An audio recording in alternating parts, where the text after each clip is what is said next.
Bonjour, je me présente à vous, je m'appelle Carole Log, je suis originaire de toute la région du Nord-Grand-Terre, plus précisément parce que mon père est né en Anse-Bertrand, a été élevé au Port-Louis, ma mère est née au Port-Louis, a été élevée en Anse-Bertrand. Et s'agissant de moi-même, mon père était directeur d'école à l'époque à Sainte-Geneviève-Petit-Canal. Les premiers mois de mon enfance, ma petite enfance, se sont déroulés sur le territoire de Petit-Canal et plus précisément à Sainte-Geneviève. Je suis originaire aussi un petit peu des Abîmes puisque j'y ai vécu pas mal d'années. Mais pour l'essentiel, c'est vrai que mes attaches et le nom que je porte, Log, L-A-U-G, me vient de l'occupation britannique de l'île et de l'Anse-Bertrand. Alors je suis avocate de profession. Je suis avocate depuis plus précisément l'année 1991. Mais j'ai véritablement commencé à exercer en Guadeloupe en 1993 et plus précisément à partir du 6 décembre 1993. Antérieurement, tout en étant bénéficiaire de mon diplôme d'avocat, j'ai exercé au sein d'une banque belge qui s'appelle plus précisément la Caisse hypothécaire anversoise, ANIP.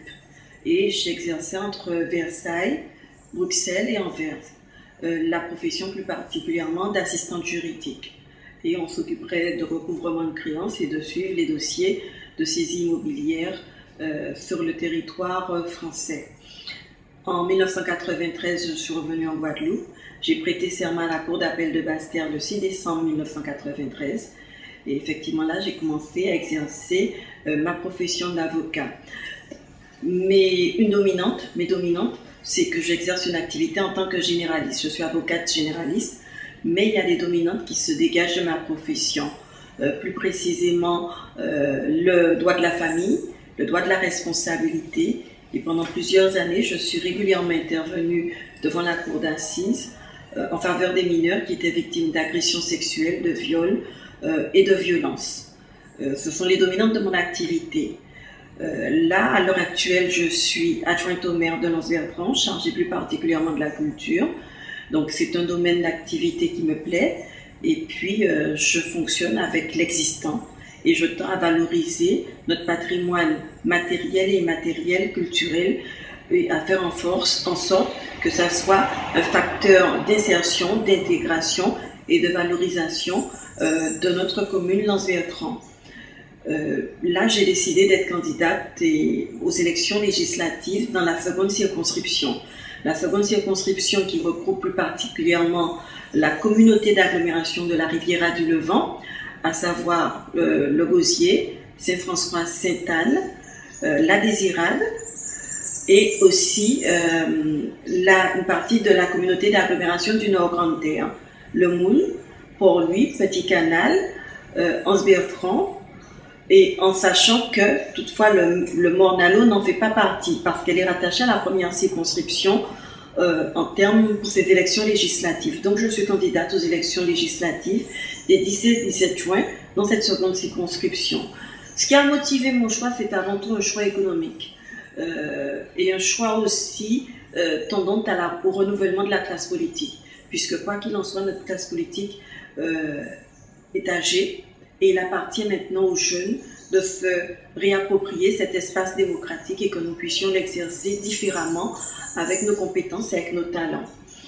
Il s'agit aussi d'un choix économique. Un choix économique pourquoi? Non pas seulement parce que nous sommes dans un contexte économique difficile lié à une crise mondiale, mais aussi parce qu'il faut que nous revoyions la manière dont nous appréhendons l'économique au sein de l'île.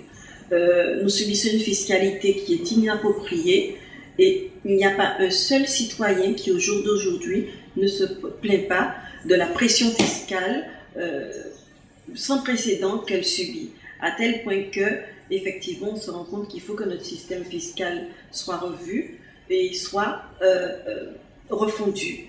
Et c'est la raison pour laquelle, dans les termes du projet politique que je présente au sein de cette circonscription, il y a effectivement cet objectif de refonte plus que jamais de notre fiscalité. Refonte en passant par la création d'une zone franche d'activité globale, ça c'est mon premier point, Parce que si on veut la paix économique, il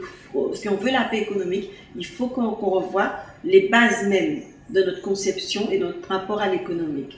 Donc, ça passe par la création d'une zone franche d'activité globale, par une suppression et l'abandon des dettes structurelles, fiscales et sociales qui sont irrécouvrables.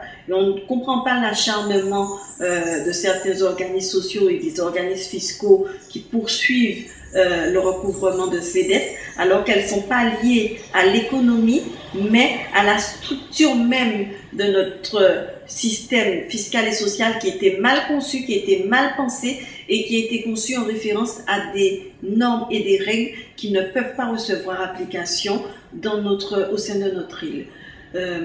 Et enfin, mon dernier objectif, effectivement, c'est un objectif qui tend à ce que je vis professionnellement et à ce que je ressens aussi, c'est une diminution drastique des charges sociales.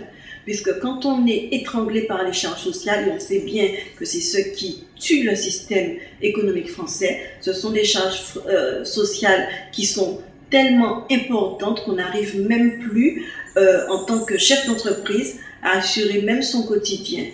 Et si on veut créer de l'emploi, si on veut de la paix économique, donc à partir de la paix économique, nous savons que nous aurons la paix sociale, il nous appartient effectivement de créer un environnement économique, un environnement social qui soit apaisant, où on puisse effectivement trouver les moyens de s'épanouir. On ne s'épanouit pas et tout au contraire, nous sommes dans le désespoir. Et c'est parce que nous sommes dans des situations suffisamment désespérées que j'ai décidé de me présenter avec mes moyens, avec mes compétences et aussi avec mes talents et mes défauts aussi qui peuvent devenir des qualités.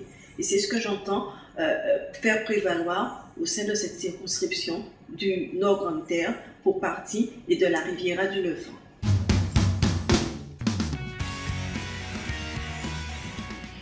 Pour conclure, je tiens à préciser qu'il s'agit de la première vidéo que vous pourrez visualiser sur YouTube et transmettre par le biais des réseaux sociaux et faire diffuser cette information quant à ma candidature à ces élections législatives des 10 et 17 juin 2017 dans la seconde circonscription de la Guadeloupe.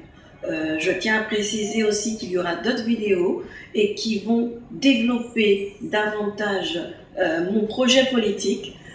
J'ai peut-être utilisé improprement le terme de programme, mais je veux préciser qu'il s'agit d'un projet politique.